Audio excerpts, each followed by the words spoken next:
billahi minasyaitonirrajim. Bismillahirrahmanirrahim. Assalamualaikum warahmatullahi wabarakatuh. Waalaikumsalam warahmatullahi wabarakatuh. Jamaah, oh jamaah, alhamdulillah. Alhamdulillahi rabbil alamin. Allahumma salli ala Sayyidina Muhammad wa ala ali Sayyidina Muhammad. Jamaah Islami Twinda yang dirahmati Allah ya.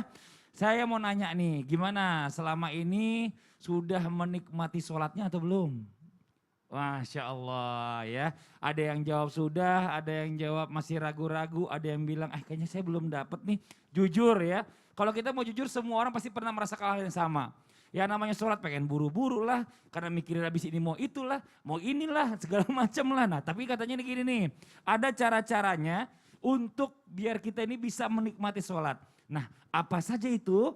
Yuk sama-sama kita bahas hari ini. Temanya adalah rahasia ampuh menikmati sholat. Masya Allah, mudah-mudahan menjadi pelajaran buat kita semua. Dan sebelum kita mendengarkan tausiah dari guru-guru kita akan melihat terlebih dahulu ada sebuah tayangan nih.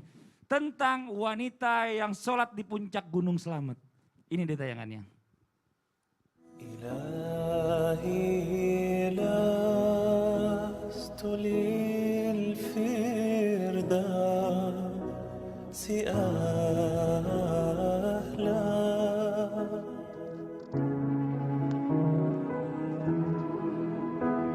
wala aqwa ala nari jahim. Ya macam-macam orang mencari sesuatu agar bisa menikmati sholat nih. Tapi pertanyaannya apa benar gak sih ini sebenarnya seseorang ini jika ingin menikmati sholat ini mengkhususkan untuk sesuatu tempat gitu ya. Supaya dia tuh sholatnya lebih khusyuk dan bisa lebih menikmati kayak contoh gambar tadi tuh. Gimana tuh Ustaz tuh? Boleh atau enggak nih kira-kira nih penjelasannya? Siapa nih? Ustaz Ahmad Ridwan. Iya. Kan sudah dekat Izin, dulu. Ustaz. Iya. Ustaz Maulana, Ustaz Syam, Bang Fadli. Bismillahirrahmanirrahim. Assalamualaikum warahmatullahi wabarakatuh. Waalaikumsalam warahmatullahi wabarakatuh. Alhamdulillah wassalatu wassalamu ala Rasulillah wa ala alihi wa ashabihi wa mawalah wa ba'du. Jadi kalau kita bicara tentang apakah mesti mengkhususkan satu tempat untuk mendapatkan kekhusyuan, maka sebenarnya kita harus menimbangnya dan kita berada di posisi tengah dalam hal ini. Maksudnya adalah yang pertama, Rasulullah dalam riwayat Jabir bin Abdullah Al-Ansari, beliau mengatakan, "Utitu khamsan lam yu'tahunna ahadun minal anbiya'i qabli." Aku diberikan 5 perkara, 5 hal yang tidak pernah diberikan oleh Allah kepada seorang nabi pun sebelumku. Salah satunya adalah wa ju'ilat liyal ardu masjidan wa tahura. Allah jadikan bagiku bumi yang terhampar luas ini sebagai tempat yang sah untuk sujud, masjid maksudnya, dan tahura, suci dan tanahnya atau debunya bisa dipakai untuk berwudu atau bertaharah. Nah, yang kedua adalah tentang hadis yang berbicara mengenai larangan tempat-tempat untuk dijadikan tempat sholat, gitu ya. Ada 7 perkara. Nah, di dalam hal ini saya ingin menyampaikan ada satu riwayat tentang musallal bait. Ada tempat yang khusus dijadikan untuk tempat salat disebut musalla, gitu ya, di dalam rumah kita. Dan ada seorang sahabiah yang datang kepada Rasulullah SAW mengatakan, "Ya Rasulullah, sungguhnya aku tahu engkau suka untuk salat di salah satu bagian dari rumahku." Begitulah ceritanya. Dan Rasulullah SAW memang pernah mengimami salat di rumah beliau bersama sahabat yang lain. Artinya apa? Dari kumpulan hadis-hadis ini memang ada satu masa, satu waktu di mana satu keadaan kita menjadikan sebagian dari bumi Allah ini mungkin tempat khusus seperti masjid pada umumnya begitu. Yang kedua adalah musalla di rumah kita. Sehingga tidak tercampur baurnya. Karena kadang takut ada hal-hal yang kita tidak inginkan, najiskah secara hukmiyah atau najis secara ainiyah. Ini yang paling penting. Tapi apakah untuk mendapatkan kekhusyuan seorang harus pergi ke gunung? Misalkan kalau pertanyaan Bang Fadli tadi gitu ya. Nah, apakah demikian? Saya rasa tidak mesti harus ke sana. Apalagi juga agama ini seperti yang dikatakan Allah Quran surat 2 ayat 185, posisi kiri agak di bawah sedikit. Apa kata Allah? Yuridullahu bikumul yusra wala yuridu bikumul usra. Allah menginginkan kemudahan bagi kita semua dan tidak menginginkan kesulitan. Coba bayangin 5 waktu naik terus ke gunung, ya jangan-jangan belum sampai sudah 4 waktu sholat terlewat gitu. gitu ya. Gitu. Dan berapa puluh masjid, berapa ratus masjid yang kita lewatin gitu. Nah, sesungguhnya apa yang dikatakan Allah di dalam surat yang lain, innama ya'muru masajidallah.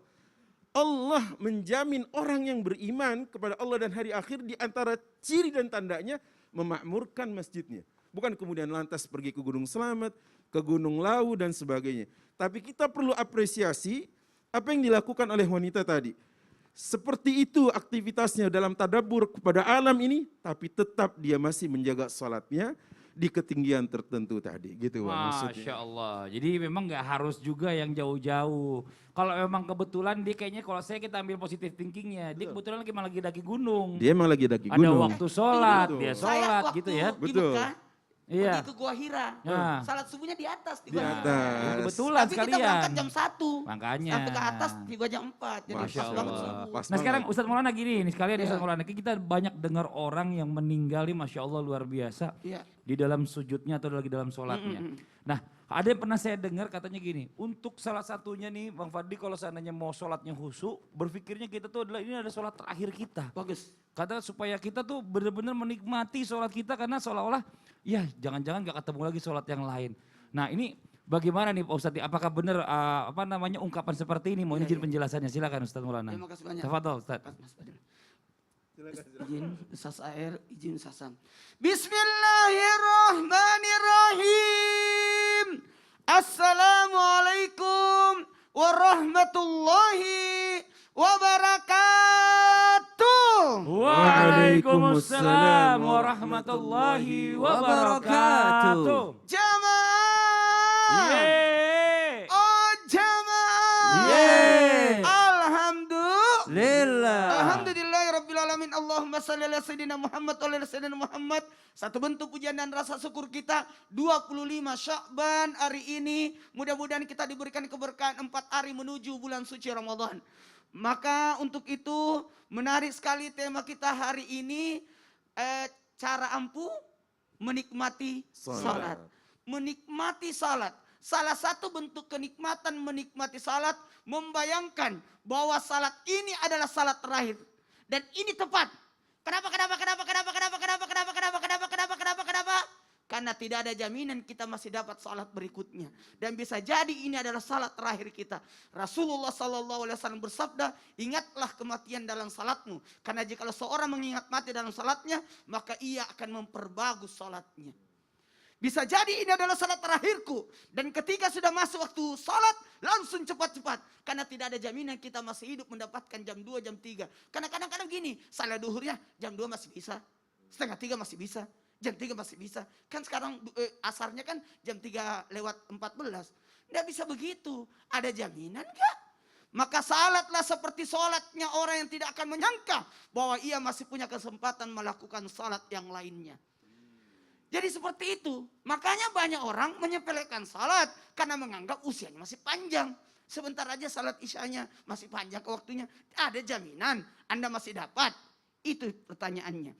Maka ketika orang berhati-hati dengan perkara yang kelak malah engkau meminta usur meralatkan karena tidak bisa memenuhinya. Ini yang bahaya. Tiba-tiba tidak ada lagi kesempatan untuk melakukannya. Itu sudah jadi dosa besar. Fawailul lil musallin. Celakalah orang yang melalaikan salatnya. Menunda-nunda, mengabaikan, lebih mendahulukan urusan daripada urusan akhirat, urusan menghadap kepada Allah. Jamaah yang dimuliakan oleh Allah. Berbuatlah untuk duniamu seakan-akan engkau akan hidup lama-lamanya.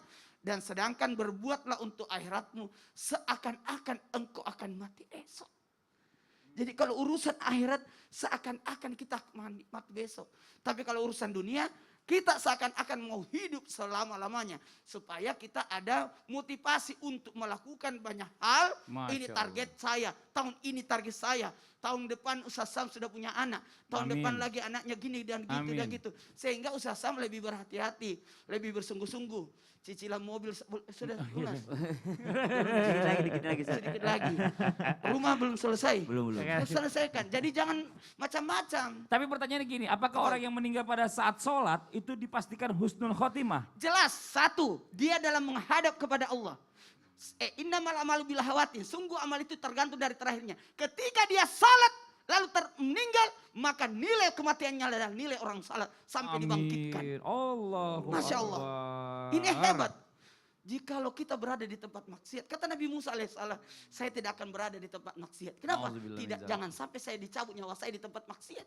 Jadi selama itu akan maksiat terus sampai dibangkitkan Nauzubillah. lagi. Jadi Nauzubillah usahakan min dzalik. kita usnul hatimah dari Astagfirullahaladzim. posisi tempat waktunya. Masya Allah. Ustadz, makasih Ya. banyak atas penjelasannya. Kalau gitu kita lanjut lagi nih buat jamaah yang ada di rumah. Ada lagi di sebuah tayangan tentang parodi ajakan setan untuk menunda sholat. Nah ini sering terjadi sama kita nih. Ini dia tayangannya nih. Udah azan nih. Sholat dulu aja kali ya.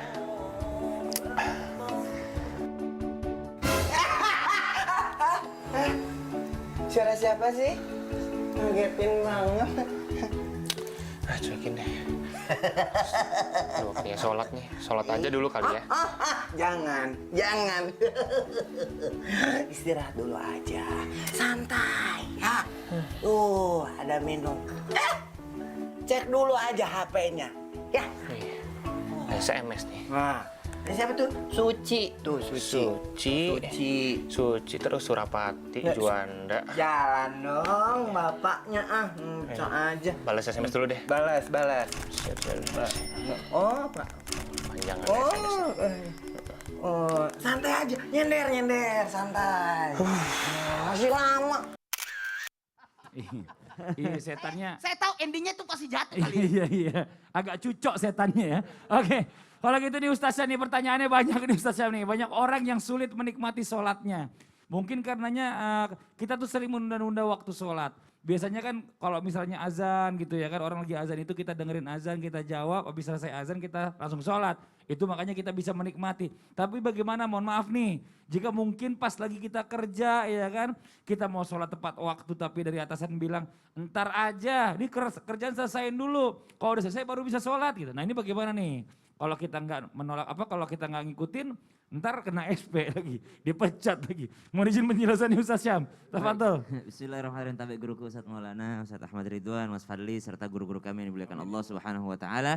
Bismillahirrahmanirrahim. Alhamdulillahirabbil alamin wassalatu wassalamu ala asyrafil anbiya'i wal mursalin sayyidina Muhammadin wa ala alihi wa sahbihi ajma'in. Asbahna wa asbahal mulku lillahi rabbil alamin. Subhanaka la ilma lana illa ma 'allamtana innaka antal alimul hakim. Amin ya rabbal alamin.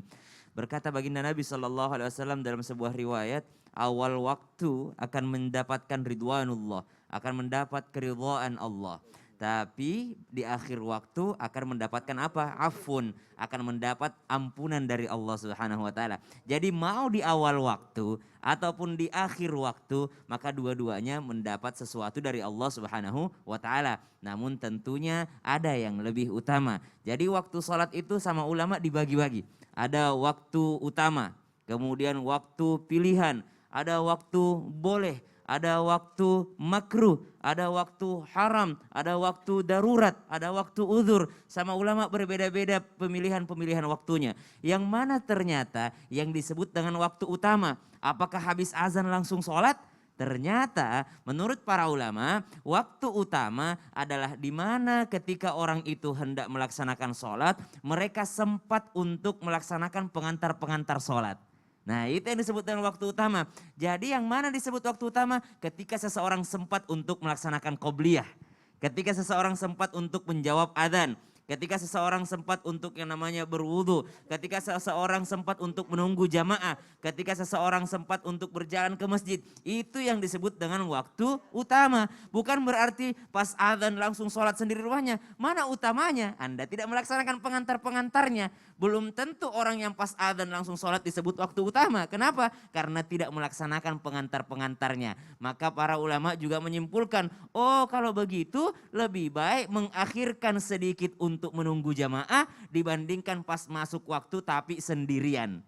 Ya, jadi lebih baik menunggu sedikit, mengakhirkan sedikit waktu sholat untuk menunggu berjamaah dengan melaksanakan pengantarnya, lalu melaksanakan sholat berjamaah dibandingkan pas adzan langsung sholat sendirian. Kalau pertanyaannya, seorang pekerja lalu dia hendak melaksanakan sholat di awal waktu yang fadilahnya luar biasa, namun ternyata kalau dia sholat di awal waktu buru-buru nih, Oh ya udah kalau gitu rehat sholat dulu. Saya kasih waktu 5 menit. Langsung sholat sana pas awal waktu. Tapi 5 menit hanya cukup untuk satu sholat zuhur saja.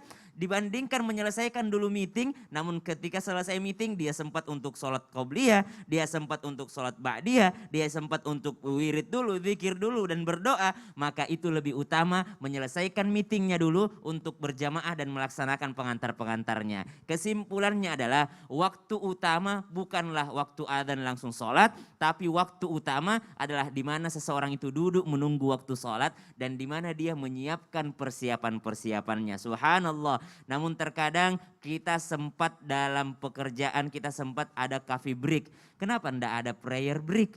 Ya harusnya ada juga prayer break. Bukan hanya ada coffee break, subhanallah. Masya Allah, tepuk tangan dong Ustaz Iya, Syah. siap, Ma ini Mas penjelasannya mantep nih. Jadi penjelasannya bukan Iya, berarti pas ya banget, bagus orang habis azan sholat itu justru Iya. lebih baik. Belum Karena tentu. kadang-kadang mundur juga itu lebih baik karena jamaah lebih banyak gitu ya. Kalau Masya saya Allah. senang banget pecinya Ustaz Sam itu aja. Bagus ya, Kenapa? bagus. Warna bagus. hitam ya? Hitam ya. Ingat aja. Iya. Oh dibikin peci loh. Nih Ustaz HR mohon izin kita lanjut lagi nih. Gimana, Ini gimana? kita pengen tahu juga nih katanya rahasia ampuh untuk menikmati sholat yang berikutnya adalah pada saat kita sholat kita membayangkan bahwa Allah memperhatikan kita. Tapi kan bagaimana kita membayangkan Allah? Karena kan Allah itu kan bukan makhluk ya kan. Iya, iya. Allah itu nggak bisa dibayangkan. Tidak serupa dengan bentuk-bentuk ya ciptaannya kan gitu. Mohon izin bagaimana tuh Ustaz HR? Jadi sebenarnya kalau bicara bab yang satu ini kan harus ada ilmunya nih. Iya betul. Terus cara memahaminya juga kudu bener. Iya benar. Yang enak habis iklan aja deh. Nah, habis iklan aja. Boleh habis Sedikit iklan. aja. Ntar aja habis Ntar iklan aja, aja. ntar. Nggak apa-apa di rumah juga sabar. Ustadz masa nggak sabar sih. Iya. Ya udah yang di rumah jangan kemana-mana ya. Kita akan segera kembali lagi. Tetap di Islam itu indah. Jamaah, oh jamaah. Alhamdulillah. Bagus kok.